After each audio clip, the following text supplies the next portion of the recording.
আজকের এই ভিডিওটির মাধ্যমে আমরা আলোচনা করছি বার্ধক্য ভাতা, বিধবা ভাতা এবং প্রতিবন্ধী ভাতা এই সমস্ত ভাতা প্রকল্পের জন্য কিভাবে আপনি অনলাইনে আবেদন করবেন।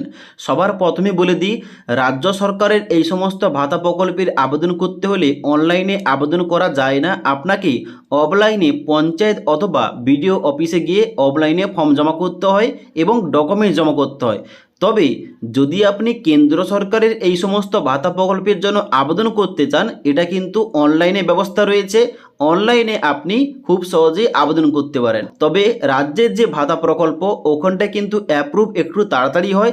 কেন্দ্র সরকারের যে প্রকল্প এখানটায় কিন্তু অ্যাপ্রুভ হতে সময় যায়। তো আজকের এই ভিডিওটির মাধ্যমে কেন্দ্র সরকারের যে পেনশন স্কিম, বার্ধক্য ভাতা, বিধবা ভাতা এবং প্রতিবন্ধী ভাতা এইগুলোর জন্য কিভাবে অনলাইনে আবেদন করতে হয় স্টেপ বাই স্টেপ আপনাদের পদ্ধতি দেখাচ্ছি এবং আবেদন করার পর কীভাবে আপনি স্ট্যাটাস চেক করবেন ওইটাও দেখিয়ে দিচ্ছি।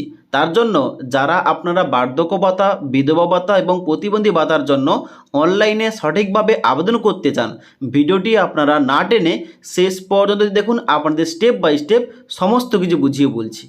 তো কেন্দ্র সরকারের বার্ধক্য ভাতা, বিধবা ভাতা এবং প্রতিবন্ধী ভাতা যে কোনো ভাতার জন্য অনলাইন আবেদন করতে হলে আপনাদের সবার প্রথম গুগল ক্রোম ব্রাউজার কিংবা যে কোনো ওয়েবসাইটে এসে আপনাদের লিখতে হবে উমাং। উমাং লেখার সঙ্গে সঙ্গে প্রথম যে গভর্নমেন্টের অফিসিয়াল ওয়েবসাইটটা অর্থাৎ web.umang.government.in এই পোর্টালটা ওপেন হবে। এখানটায় ক্লিক করবেন। এখানটায় ক্লিক করার সঙ্গে সঙ্গে পরবর্তী পেজ খুলবে অফিসিয়াল ওয়েবসাইট, যেখানটায় আপনাকে সবার প্রথম লগ ইন করতে হবে। যদি আপনার এই ওয়েবসাইটে আগে থেকে সাইন আপ করা না থাকে অবশ্যই আপনাকে সাইন আপ করতে হবে। কীভাবে করবেন ওইটা করার জন্য ডান দিকে দেখবেন একটা 3 ডট অপশান দেওয়া রয়েছে, এই অপশানটায় ক্লিক করবেন। ক্লিক করার পর নিচের দিকে আসবেন। নিচের দিকে আসার পর লগ ইন এবং রেজিস্টার অপশানটায় ক্লিক করবেন। এবার লগ ইন অথবা রেজিস্টার অপশানটায় ক্লিক করার সঙ্গে সঙ্গে পরবর্তী পেজটা এমনভাবে খুলবে, যাদের আপনাদের এখানটায় রেজিস্টার কিংবা সাইন আপ করা নেই আপনি কি করবেন, নিচের দিকে আসবেন। নিচের দিকে আসার পর এখানে লেখা রয়েছে new on Umang register here, এই অপশানটায় ক্লিক করবেন। এই অপশানটায় ক্লিক করার সঙ্গে সঙ্গে পরবর্তী সাইন আপের পেজ খুলবে, যেখানটায় এন্টার মোবাইল নাম্বারের জায়গায় আপনার মোবাইল নাম্বার বসাবেন। নিচে কিন্তু এখানে স্টেটের জায়গায় ওয়েস্ট বেঙ্গলে সিলেকশন করবেন এবং তারপরে আই এগ্রি এখানটায় চেকমার্ক করার পর নিচে রেজিস্টার অপশানে ক্লিক করবেন। রেজিস্টার অপশানে ক্লিক করার সঙ্গে সঙ্গে আপনাদের কিন্তু ওটিপি দিয়ে সাবমিট করলে কিন্তু আপনার সাইন আপটা হয়ে যাবে। ওকে, এবং যেখানে কিন্তু আপনার নাম এবং তার সঙ্গে সঙ্গে অন্যান্য কিছু তথ্য দিতে হবে। এবার আমার যেহেতু আগে থেকে এখানে রেজিস্টার করা রয়েছে আমি লগ ইন করে দেখাচ্ছি। লগ ইন করার জন্য কী কী লাগছে, লগ ইন করার জন্য আপনার রেজিস্টার মোবাইল নাম্বার এবং এখানে কিন্তু আপনাকে ওই রেজিস্টার করার সময় একটা এমপিন সেট করতে হবে। ওই এমপিনটা বসাবেন এবং নিচে এখানে লগ ইন অপশানে ক্লিক করবেন। এবার যদি আপনি এমপিনটা ভুলে গিয়ে থাকেন নিচের দিকে আসার পর লগ ইন উইথ ওটিপি এই অপশানটায় ক্লিক করবেন। তাহলে এখানে কিন্তু শুধুমাত্র আপনার এন্টার মোবাইল নাম্বার জায়গায় মোবাইল নম্বর বসাতে হবে লগ ইন করার জন্য এবং সেন্ড ওটিপি অপশানে ক্লিক করতে হবে। এবার সেন্ড ওটিপি অপশানে ক্লিক করার সঙ্গে সঙ্গে আপনার রেজিস্টার মোবাইল নাম্বার একটা 6 সংখ্যার ওটিপি যাবে। ওটিপিটা বসে দেওয়ার পর নিচে ভেরিফাই ওটিপি এই অপশানটায় ক্লিক করবেন। এবার ভেরিফাই ওটিপি অপশানে ক্লিক করার সঙ্গে সঙ্গে আপনার কিন্তু এখানে লগ ইনটা হয়ে যাবে এবং ড্যাশবোর্ডটা এইভাবে খুলবে। এবার আপনি কি করবেন, এখানে কিন্তু অবশ্যই বাম দিকে ক্লিক করে এখানে সার্ভিস অপশানটায় ক্লিক করবেন। সার্ভিস অপশানে ক্লিক করার সঙ্গে সঙ্গে এখানে কিন্তু ভিউ অল সার্ভিস এই অপশানটায় ক্লিক করবেন। ভিউ অল সার্ভিস অপশানে ক্লিক করার সঙ্গে সঙ্গে এই উমাং এখানে যে ওয়েবসাইটটা এই পোর্টালটা এই পোর্টালের মধ্যে যাবতীয় সার্ভিসগুলো দেখতে পাবেন। এবার এখানটায় কি করবেন, সার্চ ইন ডিপার্টমেন্ট এই অপশানটায় ক্লিক করবেন। এই অপশানটায় ক্লিক করার সঙ্গে সঙ্গে আপনাকে সার্চ করতে হবে এনএসএপি, এটা কিন্তু লিখে আপনি সার্চ করবেন। এটা লিখে সার্চ করার সঙ্গে সঙ্গে এখানে কিন্তু পরবর্তী নিচের দিকে এখানে দেখতে পাবেন একটা ডিপার্টমেন্ট খুলেছে ন্যাশনাল সোশ্যাল অ্যাসিস্ট্যান্স, এই যে এনএসএপি এই অপশানটায় ক্লিক করবেন। এই অপশানটায় ক্লিক করার সঙ্গে সঙ্গে পরবর্তী পেজ খুলবে, যেখানে নিচের দিকে আসবেন এখানে কিন্তু দুটো অপশান পাবেন। এখানে রয়েছে ভিউ বেনিফিশিয়ারি পেমেন্ট স্ট্যাটাস এবং ডান দিকে রয়েছে অ্যাপ্লাই অনলাইন। মানে এই যে ন্যাশনাল সোশ্যাল অ্যাসিস্ট্যান্স প্রোগ্রাম এইটার মধ্যে আপনি কেন্দ্র সরকারের সরকারের আন্ডারে বার্ধক্য ভাতা, বিধবা ভাতা, প্রতিবন্ধী ভাতার জন্য আবেদন করতে পারেন।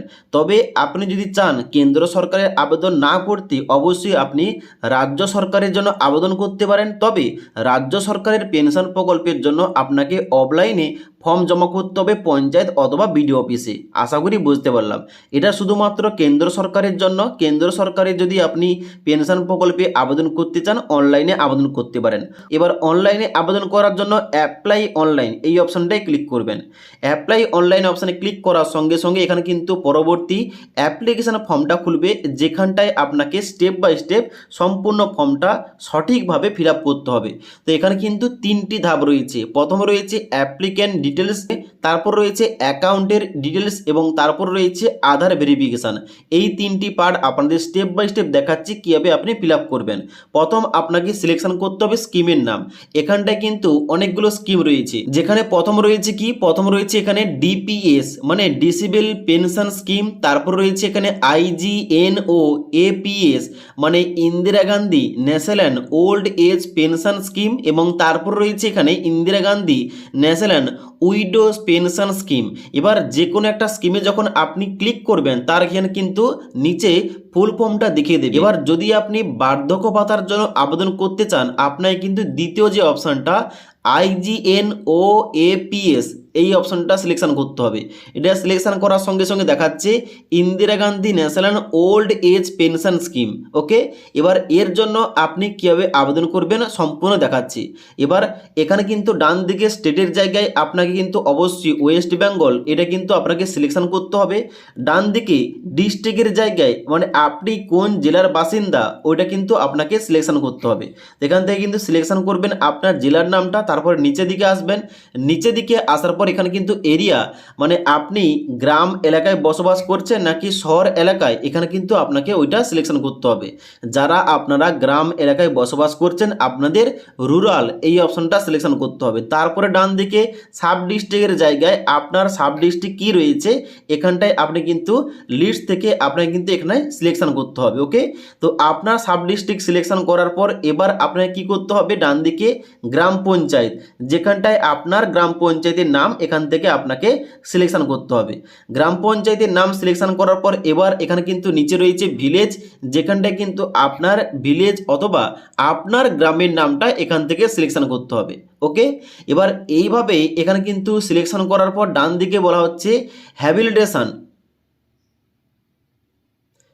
এবার ভিলেজ সিলেকশন করার পর ডান দিকে বলা হচ্ছে হ্যাবিটেশন, এখানটায় ক্লিক করবেন এবং এখানে কিন্তু আপনার গ্রামের নামটা সিলেকশন করবেন। তারপরে ডান দিকে নেমের জায়গায় আবেদনকারীর নাম মানে যিনি বার্ধক্য ভাতার জন্য আবেদন করছেন তার পুরো নাম এবং পদবি এখানে কিন্তু লিখতে হবে। তারপরে নিচের দিকে আসবেন, এখানে হাজব্যান্ড ফাদার নেমের জায়গায় এখানে কিন্তু অবশ্যই তার পিতার নাম এখানে কিন্তু এই ঘরটায় লিখবেন। তারপরে জেন্ডার জায়গায় তিনি পুরুষ নাকি মহিলা এখানটায় কিন্তু অবশ্যই উল্লেখ করতে হবে এবং ডান দিকে ডেট অফ বার্থের জায়গায় তার জন্ম তারিখটা এখানে এই ক্যালেন্ডারে হাত দেবেন এবং একটা ক্যালেন্ডার দিয়ে হবে, এই ক্যালেন্ডার থেকে তার জন্ম তারিখটা সিলেকশন করতে হবে। এবার ক্যালেন্ডার থেকে ডেট অফ বার্থ সিলেকশন করার সঙ্গে সঙ্গে ওনার বয়সটা কত এখানে কিন্তু এজের জায়গায় শো করবে। ডান দিকে কাস্টের জায়গায় এখানে কিন্তু অবশ্যই আপনাকে কাস্ট সিলেকশন করতে হবে, মানে যার জন্য এখানে আবেদন করছেন তিনি কোন কাস্টের, জেনারেল এবং ওবিসি এসসি এসটি আপনাকে কিন্তু ওইটা সিলেকশন করতে হবে। সিলেকশন করার পর এখানে কিন্তু ডান দিকে অ্যাড্রেসের জায়গায় আপনি কিন্তু অ্যাড্রেসটা বসিয়ে দেবেন, যেখানটায় আপনার গ্রামের নাম, পোস্ট অফিসের নাম, থানার নাম লিখবেন। তারপর নিচের দিকে আসার পর পিনকোডটা বসিয়ে দেবেন। এবার পিনকোডটা বসিয়ে দেওয়ার পর নিচের দিকে আসবেন এবং এখানে নেক্সট অপশানটাই ক্লিক করবেন। নেক্সট অপশানে ক্লিক করার সঙ্গে সঙ্গে পরবর্তী যে এখানে পয়েন্টটা রয়েছে অ্যাকাউন্ট ডিটেলস, এখানটায় কিন্তু আপনাকে ফিল আপ করতে হবে যাবতীয় তথ্য, যেখানটায় বেনিফিশিয়ারি নাম্বারের জায়গায় কোনো কিছু দেওয়ার দরকার নেই। মোবাইল নাম্বারে ঘরে আপনার 10 অঙ্কের মোবাইল নাম্বার বসিয়ে দেবেন এবং তারপরে ডান দিকে পেমেন্ট মোড এই ঘরটায় ক্লিক করবেন। ক্লিক করার সঙ্গে সঙ্গে প্রথম যে অপশানটা দেখতে পাচ্ছেন ব্যাঙ্ক অ্যাকাউন্ট এই অপশানটায় ক্লিক করবেন। ব্যাঙ্ক অ্যাকাউন্ট সিলেকশন করার সঙ্গে সঙ্গে নিচের দিকে কয়েকটি তথ্য আপনাকে দিতে হবে, যেমন এখানে বলা হচ্ছে do you know bank IFSC অথবা ব্রাঞ্চ, আপনি কি আপনার ব্যাঙ্ক অ্যাকাউন্টের আইএফএসসি কোড জানেন অবশ্যই এখানটায় ইয়েস করবেন। এবার ইয়েস করার সঙ্গে সঙ্গে ডান দিকে কিন্তু এখানে জিজ্ঞেস করা হচ্ছে আইপিসি কোড, যেখানটায় আপনাকে আপনার ব্যাংকের আইপিসি কোড দিতে হবে। এই কোডটা কোথায় পাবেন? আপনার যে ব্যাংক পাসবই রয়েছে, ব্যাংক পাসবইয়ের প্রথম পাতায় দেখবেন আইএফএসসি কোড একটা দেওয়া রয়েছে, ওই কোডটা এই ঘরটায় লিখবেন। এবার আইএফএসসি কোডটা দেওয়ার সঙ্গে সঙ্গেই এইরকম কিন্তু একটা পপ আপ পেজ খুলবে, যেখানে ব্যাংকের নাম, অ্যাড্রেস এবং এখানে কিন্তু আইএফএসসি কোডটা শো করবে। এখানে যদি আপনার ঠিক মনে হয় যে আপনার ঠিক ব্যাংকটা দেখাচ্ছে, অবশ্যই আপনি সিলেক্ট করবেন। সিলেক্ট করার পর নিচে সিলেক্ট ব্যাংক এই অপশনটায় ক্লিক করবেন। সিলেক্ট ব্যাংক অপশানে ক্লিক করার সঙ্গে সঙ্গে এখানে কিন্তু স্টেট, ডিস্ট্রিক্ট, ব্যাংকের নাম, ব্রাঞ্চের নাম, ব্যাংক অ্যাকাউন্টের এখানে কিন্তু টাইপটা দেখাবে এবং এখানে নিচের দিকে আসার পর এখানে অ্যাকাউন্ট নাম্বারের জায়গায় আপনার ব্যাংক অ্যাকাউন্টের নাম্বারটা সঠিকভাবে বসাবেন। ব্যাংক অ্যাকাউন্টের নাম্বারটা বসিয়ে দেওয়ার পর নিচে নেক্সট অপশানে ক্লিক করবেন। এবার নেক্সট অপশানে ক্লিক করার সঙ্গে সঙ্গে তৃতীয় স্টেপটা বেরিয়েছে আধার ভেরিফিকেশান। এখানটায় আপনাকে সঠিকভাবে আধার ভেরিফিকেশানটা করতে হবে। এবার এখানটায় প্রথম ঘরটায় বলা হচ্ছে নেম অ্যাজ পার আধার, যেখানটায় আবেদনকারীর নাম আধার কার্ড অনুযায়ী সম্পূর্ণ নামটা লিখবেন। তারপরে আধার নম্বরের জায়গায় তার আধার কার্ডের নাম্বারটা বসাবেন।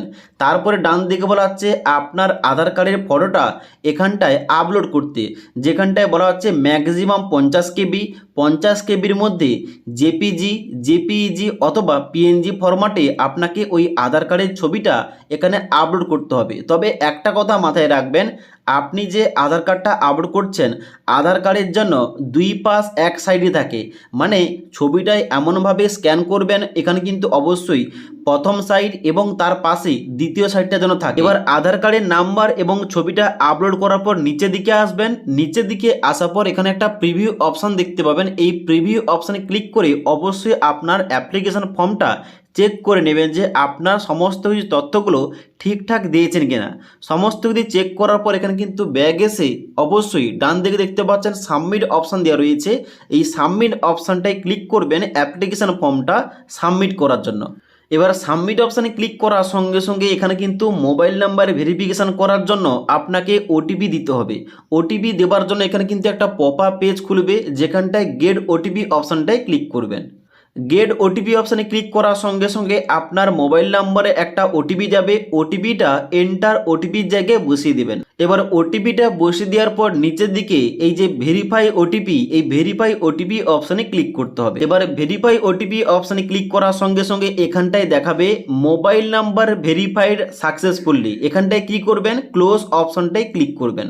এবার ক্লোজ অপশানে ক্লিক করার সঙ্গে সঙ্গে এইরকমভাবে আপনাদের দেখিয়ে দেবে যে এখানে অ্যাপ্লিকেশান নাম্বার, এখানে কিন্তু একটা অ্যাপ্লিকেশান নাম্বার দেওয়া হবে এবং আবেদনকারীর নাম দেওয়া হবে এবং এখানে বলা হচ্ছে ফিউচার রেফারেন্সের জন্য এই নাম্বারটা গুছিয়ে রাখতে, এবং যে নাম্বারটা আপনি পেলেন ওই নাম্বারটা দিয়ে পরবর্তীতে এখানে কিন্তু আপনি স্ট্যাটাস চেক করতে পারেন। কীভাবে স্ট্যাটাস চেক করবেন আপনাদের দেখিয়ে দিচ্ছি। এবার অনলাইন আবেদন করার পর অ্যাপ্লিকেশন যে নাম্বারটা পেলেন ওইটা দিয়ে আপনি স্ট্যাটাস চেক করার জন্য কি করবেন, এখানে কিন্তু ব্যাগ আসবেন। ব্যাগ আসার পর এই যে ভিউ বেনিফিশিয়ারি পেমেন্ট স্ট্যাটাস এই অপশানটায় ক্লিক করবেন। এই অপশানটায় ক্লিক করার সঙ্গে সঙ্গে পরবর্তী পেজ খুলবে, যেখানটায় অ্যাপ্লিকেশন নাম্বার বসিয়ে এখানে নিচে সাবমিট অপশানটায় ক্লিক করবেন। এবার সাবমিট অপশানে ক্লিক করার সঙ্গে সঙ্গে নিচের দিকে এইভাবে আপনার স্ট্যাটাসটা দেখাবে। এখানে কিন্তু অ্যাপ্লিকেশান ডেট দেখাবে, আপনার বাবার নাম কোন স্কিমের জন্য আবেদন করেছেন ওই ডেটটা দেখাবে এবং নিচে কিন্তু অন্যান্য ডেটগুলো শো করবে। এবার এখানে আবেদন করার পর অবশ্যই আপনাকে ওয়েট করতে হবে, কারণ এটা যেহেতু কেন্দ্র সরকারের পেনশন স্কিম, এটা কিন্তু অবশ্যই অ্যাপ্রুভ হতে এবং ভেরিফিকেশান হতে অনেকটাই সময় লাগে। তবে যদি আপনি রাজ্যের বাসিন্দা হয়ে থাকেন, এটা বাদেও আপনি কিন্তু রাজ্যের জন্য আবেদন করতে পারেন। তো এটার জন্য আবেদন করলে কিন্তু রাজ্যের জন্য আবেদন করতে পারবেন না, রাজ্যের জন্য আবেদন করলে কেন্দ্রের জন্য আবেদন করতে পারবেন না। ওকে, আশা করি বুঝতে পারলাম। তো আজকের এই ভিডিওটির মাধ্যমে আপনাদের স্টেপ বাই স্টেপ বলে দিলাম কেন্দ্র সরকারের যে পেনশন স্কিম রয়েছে, বার্ধক্য ভাতা, বিধবা ভাতা, প্রতিবন্ধী ভাতা, এইগুলোর জন্য কিভাবে অনলাইনে আবেদন করতে হয় আপনাদের সম্পূর্ণ পদ্ধতি দেখিয়ে দিলাম এবং এখানে কীভাবে অনলাইন আবেদন করার পর স্ট্যাটাস চেক করতে হয় ওইটাও আপনাদের দেখিয়ে দিলাম। যদি এই সম্পর্কে কোনো কিছু জানার থাকে কিংবা প্রশ্ন করার থাকে নিচে কমেন্ট করতে পারেন। তাছাড়া আজকের এই ভিডিওটির আপডেট ভালো লেগে থাকলে একটি লাইক করবেন এবং বন্ধুদের অবশ্যই এই ভিডিওটি শেয়ার করে দেবেন।